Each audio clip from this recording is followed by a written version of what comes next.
மதுரை கிழக்கு தொகுதியில் தேர்தல் களம் சூடுபிடித்துள்ள நிலையில் திமுக அமைச்சர் மூர்த்திக்கு எதிராக அதிமுக வேட்பாளர் மாங்குடி மகேந்திரன் ஊழல் மற்றும் நிர்வாக சீர்கேடு புகார்களை முன்வைத்து கடும் சவால் விடுத்துள்ளார். மதுரை கிழக்கு தொகுதியில் தீவிர வாக்கு சேகரிப்பில் ஈடுபட்டு வரும் அதிமுக வேட்பாளர் மாங்குடி மகேந்திரன் செய்தியாளர்களிடம் பேசியபோது அமைச்சர் மூர்த்தி மீது அடுக்கடுக்கான குற்றச்சாட்டுகளை சுமத்தினார். அவர் பேசியதின் முக்கிய சுருக்கம்: தோல்வி பயத்தில் அமைச்சர் என் மீது அவதூறு பரப்புகிறார்.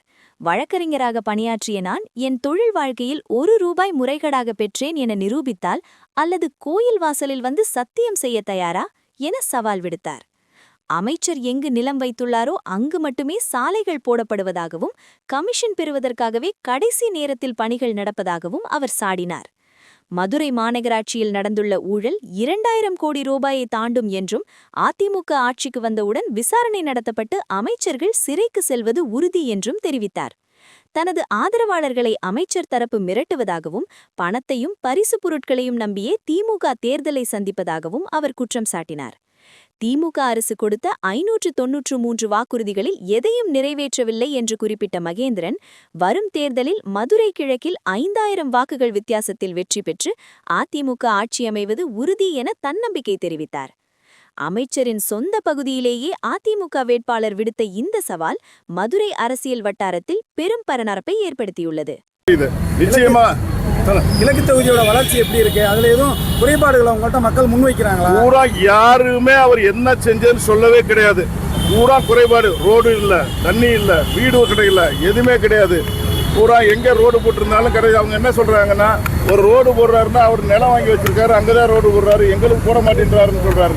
கடைசியில 5 வருஷத்துல கடைசி நாளதான் வந்து எல்லாம் பண்றோம்ன்றாரு. அது எதுக்கு சொல்றாருன்னா, இந்த ஆட்சி முடிய போகுது, இந்த கமிஷனை வாங்கணும் அப்படின்றதுக்காக வேண்டிதான் இப்போ வந்து எல்லாம் செஞ்சுக்கிட்டு இருக்காருன்னு சொல்றாங்க. திமுக வேட்பாளர் சொல்றாங்க, வெற்றி ஈஸியாக. அதாவது தோல்வியின் பயத்துல வந்து அவங்க அந்த ஆட்சியில செஞ்சதை சொல்ல முடியாம நான் வந்து கையூட்டு பெற்றதாக சொல்லி சொல்றாரு.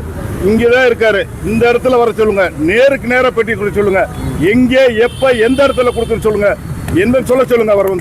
அவர் வந்து வேற வழி இல்ல, தோல்வியின் பயத்தில் சொல்லிக்கிட்டு இருக்காரு. ஒரே ஒரு உதாரணத்தை மட்டும் சொல்லிக்கிட்டு இருக்கேன். நான் வந்து எங்க தாத்தா அந்த காலத்துல டிஸ்ட்ரிக்ட் போர்டு மெம்பரா இருந்தாரு, போக்ஸ் துறைக்கு சப்போர்ட் பண்ணிக்கிட்டு இருந்தாரு. எங்க சொந்தக்காரங்க சேத்தூர் செமீன்தார் நிக்கிறான்னு சொல்லிட்டு எங்க அப்பத்தாட்ட கொண்டாந்து எங்க பாட்டிகிட்ட கொண்டாந்து நாணயங்களை கொடுத்தாங்க. எங்க தாத்தா வந்து அவங்க அம்மாட்ட கூப்பிட்டு சொன்னாங்களாம், என்னப்பா அப்படி இருக்குன்னு. பக்கத்து வீட்டுக்காரன் எதை கொடுத்துருக்கான், என்னப்பா அப்படின்னு. இல்லத்தா, வாக்கு கொடுத்துட்டு நாணயத்தை விட நாணயம்